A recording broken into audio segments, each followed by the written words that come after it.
నా పేరు మాకన రవీంద్ర, మాది నేలటూరు గ్రామం. మా గ్రామానికి చుట్టుముట్టినటువంటి విద్యుత్ పవర్ ప్లాంట్ల వలన కాలుష్య కోరల్లో ఇరుక్కున్నటువంటి గ్రామాన్ని తరలించాలని చెప్పి 2016-17లో ఆనాటి మన ఎమ్మెల్సీ గారు సోమిరెడ్డి చంద్రమోహన్ రెడ్డి గారు చొరవ తీసుకొని గ్రామాన్ని తరలించాలని నిర్ణయం తీసుకొని ఆ రోజు 3 పవర్ ప్లాంట్ల అధ్యక్షతన కలెక్టర్ దగ్గర ఒక మీటింగ్ ఏర్పాటు చేసి 3 పవర్ ప్లాంట్లు కూడా కలిపి గ్రామ పంచాయతీని మొత్తాన్ని రియాప్టేషన్ చేయాలని చెప్పి నిర్ణయం తీసుకున్నారు. ఆ రోజే 3 యాప్టేషన్లని తరలించేందుకు ఆ రోజు 40 కోట్లు 25 కోట్లు వచ్చి సైల్ కంపెనీ, ఆనాటి గాయత్రి కంపెనీ, ఏపీ జెన్కో 15 కోట్లు 40 కోట్లు శాంక్షన్ చేసి ఆ రోజు భూసేకరణ చేయడం జరిగింది.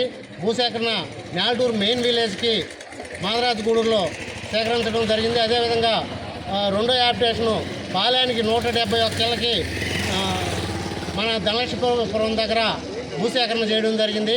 అక్కడ ఒక 171 ఇళ్ళు, మాదరాజగూడూరులో 309 ఇళ్ళకి ఆ రోజు టెండర్లు పిలిచి ఇల్లు నిర్మాణాలు స్టార్ట్ చేశారు.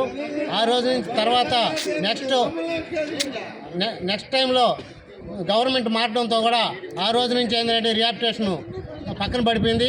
ఆ రోజు కాకాని గోవర్ధన్ రెడ్డి అధికారంలోకి రాకముందు ఇక్కడ వచ్చి చెప్పింది ఏంటంటే ఆ రోజు టీడీపీ ప్రభుత్వం కంటే వైసీపీ ప్రభుత్వం వచ్చినాక మెరుగ్గా మిమ్మల్ని సురక్షిత ప్రాంతానికి తరలిస్తాము, మీకు ఏది కోరుకుంటే అది చేస్తామని చెప్పి ఆ రోజు గ్రామంలో మంచి మెజార్టీ వచ్చేటట్టు ఆ రోజు గెలిపించుకొని పత్తా లేకుండా వివిధ పవర్ ప్లాంట్లలో కమిషన్లు నూకేసి ఆయన మటుకు పక్క వెళ్ళిపోయాడు.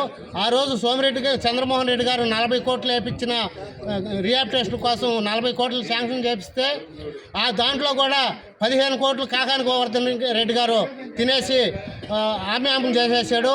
ఈరోజు మా గ్రామాన్ని తరలించేందుకు కూడా అతిగతి లేని పరిస్థితుల్లో చేసేసినటువంటి కాకాని గోవర్ధన్ రెడ్డికి ఇంటికి పంపించేసి మళ్ళీ మేము ఏదైతే మా కోసం మా పక్షాన నిలబడ్డాడో సోమిరెడ్డి చంద్రమోహన్ రెడ్డి గారు వారిని గెలిపించుకొని ఈరోజు మళ్ళా యథావిధంగా మా గ్రామాన్ని తరలించేదానికి ముందుకు వెళ్తూ ఉన్నాం.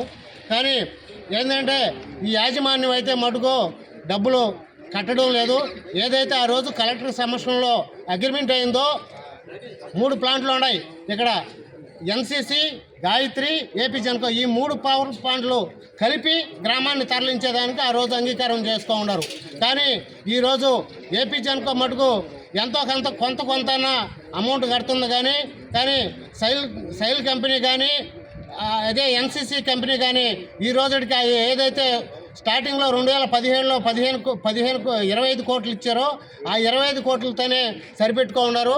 వారికి కూడా చెప్తా ఉన్నాం, గాయత్రి కంపెనీ ఇప్పుడు ఈరోజు ఏదైతే సైల్ కంపెనీగా ఉందో ఆ కంపెనీ వారికి కూడా తెలియజేస్తా ఉన్నాం, మేము త్వరలో ఏదైతే మా ఒప్పందం ఉందో మా గ్రామాన్ని తరలించేందుకు ఒప్పందం ఉంది కాబట్టి ఆ ఒప్పందం ప్రకారంగానే మీరు కలెక్టర్కి డిపాజిట్ చేయకుండా ఉంటే మటుకు సైల్ కంపెనీని కూడా ముట్టడిచ్చి అదేవిధంగా ఈరోజు 2-3 రోజుల్లో వీళ్ళకి కూడా ఏపీ జెన్కో కూడా అల్మిట్ ఇచ్చాము.